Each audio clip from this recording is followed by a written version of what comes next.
Ya Mawlana,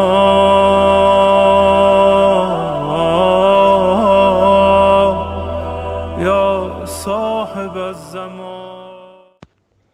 The last will of Ali ibn Abi Talib alayhi salam. Amir al-Mu'mineen Imam Ali ibn Abi Talib alayhi salam last will to his sons Imam Hassan alayhi salam and Imam Hussein alayhi salam after the attempt on his life by a stab from Ibn Muljim La'natullah alayh. My advice to you is to be conscious of Allah and steadfast in your religion. Do not yearn for the world and do not be seduced by it.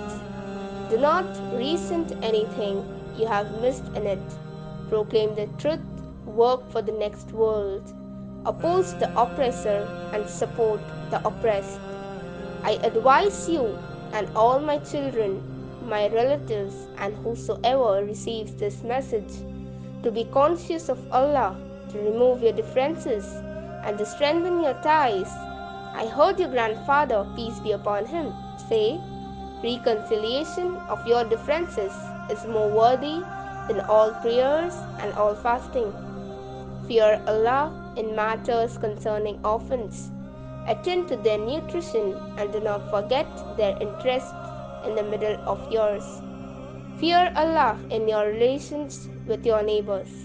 Your Prophet often recommended them to you, so much so that we thought he would give them a share in inheritance. Remain attached to the Quran. Nobody should surpass you in being intent on it or more sincere in implementing it. Fear Allah in relation to your prayers. It is the pillar of your religion. Fear Allah in relation to His house. Do not abandon it as long as you live. If you would do that, you would abandon your dignity. Persist in jihad in the cause of Allah with your money, your souls, and your tongue. Maintain communication and exchange of opinion among yourselves. Beware of disunity and enmity. Do not desist from promoting good deeds and cautioning against bad ones.